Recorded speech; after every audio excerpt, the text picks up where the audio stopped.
Hey y'all, let's make chicken tetrazzini.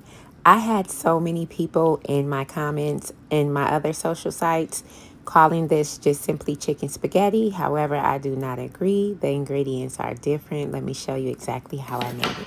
I started with green and red bell pepper. You noticed I only used about this much because I only used a half a box of spaghetti noodles and I used one whole rotisserie chicken.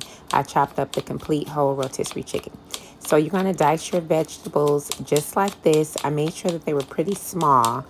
If you would prefer chunkier veggies, then just cut yours a little bit bigger, but I chopped mine very small. I also did an onion the same size. I got water, heavy salt, and boiled my spaghetti noodles just like the box says. Again, I only used a half a box. Then I started on my sauce. I added a teaspoon of butter, my peppers and onions, and gave that a mix. Once that was completely mixed and cooked down a bit, it should look a little bit like this. I added in some more butter before adding in garlic paste. And of course, we season in layers. So I also added soul seasoning at this point and mixed that very well. It should look like this before adding in about a third cup of whole milk. I added 1 can of cream of mushroom, Campbell's soup, and 1 can of cream of chicken.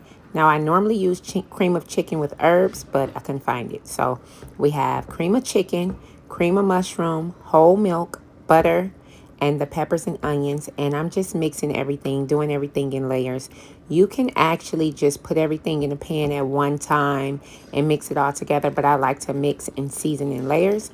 Next, I added about a half a can of Rotel and mixed that well before adding in a nice big dollop of sour cream. I also added Italian seasoning, onion powder, garlic powder, and more so seasoning at this point. And clearly I was ahead of myself because I have not added the sour cream yet to the screen as you guys are watching, but work with me, work with me. Here's the sour cream. We added about a scoop and we mixed that well as well. And then 1 block of softened cream cheese. You want to break that up. You can actually just put it in your sauce broken up already. It will make it a lot easier, of course.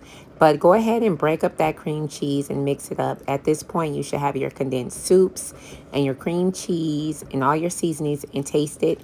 Once it's ready, go ahead and take those pasta noodles directly from the water and add it right into your sauce. And then you can even add a little bit of pasta water in at this point as well. I grabbed another skillet, added 2 tablespoons of butter, that whole cut up rotisserie chicken that I bought store-bought, or you can go ahead and chop up chicken that you cooked, but I bought the store-bought.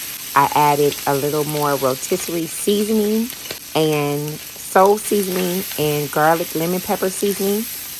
The link is in my bio for my signature seasonings.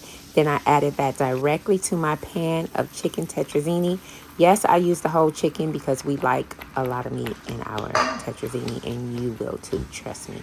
Mix that up really well before you add in your cheeses. I used Parmesan, sharp cheddar, and mozzarella. Now, I will tell you that the sharp cheddar will kind of cut that real cheesy cheese pool if you want that. But you've seen how creamy this was and how delicious it is. The cream, cheese, the sharp cheddar, the mozzarella, and the Parmesan and all the flavors just work. So you can add the sharp cheddar or not, but if I were you, I would do it just like I made it, because if you don't, then it would be your recipe and not mine.